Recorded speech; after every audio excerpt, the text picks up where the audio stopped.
Hey everybody, today we'll be reading Treasure Hunters chapter 11 and 12. Let's get started. Chapter 11. Nathan Collier was our dad's number one nemesis, his arch rival.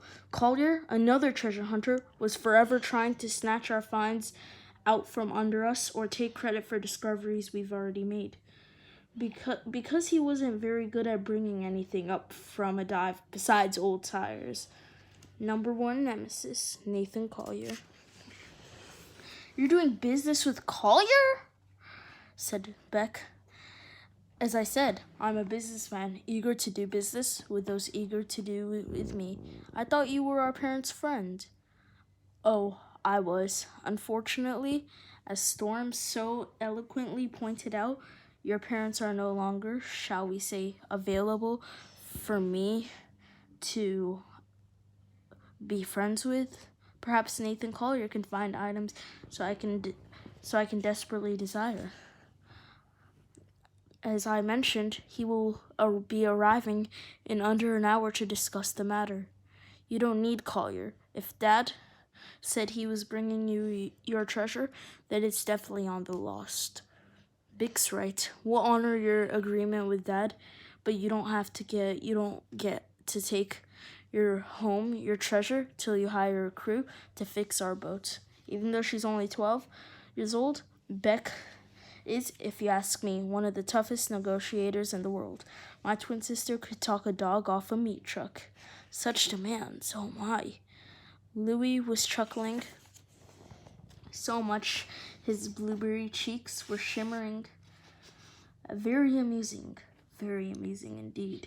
"But tell me, little girl, why should I pay workers to fix your boat?" "First, Mr. Louis, my name is Rebecca. Second, because the lost needs repairs and you need whatever Dad was bringing you." "But I'm offering you the amulet he desired." "Yes, sir, but you messed up. You called this amulet a trinket, a bauble. You even said it was worthless. On the other hand, the item Dad was bringing you is a treasure. Now that you've shown us your hand, the only way we make this fair swap is for you to, I gave Beck the words she was looking for. "You need to sweeten the pot."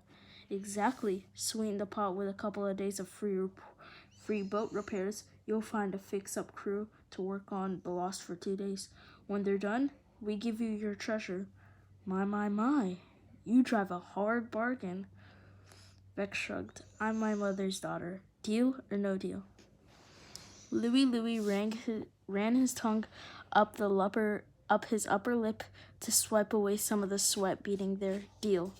But Rebecca, if I do not find what I am looking for on board your ship, if I am disappointed in any way, you four will owe me the cost of the repairs. Do you have such sufficient cash to cover such an enormous expense?" "Of course we do," Beck bluffed. "We had an excellent year. Because if you fail to satisfy the terms of our agreement, I will, with assistance, my good friend Maurice, simply take possession of the lost."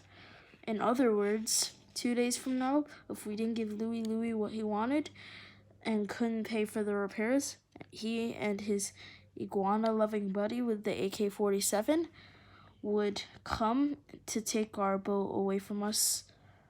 Bye-bye, kids, family, treasure hunters, Inc." Beck looked around the room. We all nodded in agreement. We didn't have much of a choice. "Deal," she said. She reached out for Louis's clammy paw. She shook it. They shook it on it. Poor Beck. There wasn't enough Purell in the world to wash away the germs the slimy guy like Louis left behind. "Halfway done, guys." For the next couple of days, Louis's crew crawled all over the lost, fixing up holes in the hull, patching up sails, rewiring fried electrical circuits. Fortunately, neither Nathan Collier nor the local orphanage offices came snooping around our dock. I had a feeling that jolly mon, and his blue iguana Coplight had towed us to this particular marina because they knew it would be a good place to hole up. Nobody asked a lot of questions about us or our beat-up motor sailor, But there was one girl, maybe 19 years old, who did pay a lot of attention to everything happening on the Lost. Her sporty little pleasure yacht just happened to be docked next to our marina slip right next to ours. She only paid attention when Tailspin Tommy was on the deck. The girl whose name was Dolphin spent most of her time sunbathing. Y'all working on your boat? She drawled in a soft southern accent. The first morning, 15 guys showed up with toolboxes and hammers and saws to work on our boats. Yeah, said Tommy, grabbing hold of a jib line so his chest arm muscles would flex more impressively. We ran into some gnarly weather. That storm the other night? Yeah, said Tommy. It was tough, but the Lost, she can handle just about anything. I like a girl like that. That's when Dauphine sat up and started fanning her face with her copy of Modern Tanning magazine. Beck and I were working up on the poop deck. I had a brush and a bucket of paint. I was glad I had the bucket of paint. I had the buckets. I thought I might hurl. I would just love to take a look around inside y'all's ship sometime. How about now? Why, that would be awesome, Tommy. Dolphin slung her beach bag over her shoulders and sort of skipped toward the stern of our boat while Tommy made manly strides toward ours. I turned to Beck. She could tell we were both thinking the same thing.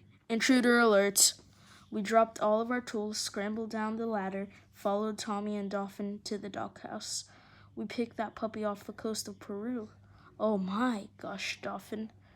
Okay, said Beck, clapping her hands. Tour's over. Our floating museum is officially closed. Beck, said Tommy, knock it off. Beck kept going. You need to leave, lady. I beg your pardon? Dolphin fluttered her eyelashes. Scram, I said. Beat it. Tommy pretended to chuckle. Kids, aren't they adorable? They don't mean what they're actually saying. Actually, I said, we do. What's going on up here? Storm climbed up from the hull. These two children are being extremely rude, while Dolphin did her whole, why, I never bit.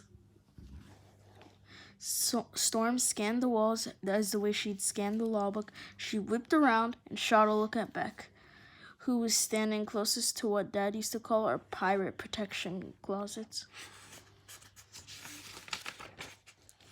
Beck popped it open and pulled Dad's double-barreled shotgun, which she pointed right at Dolphin's heart. Those polka dots on her bikini top made her an excellent target. That's it for today. Bye, guys. Time to end the video.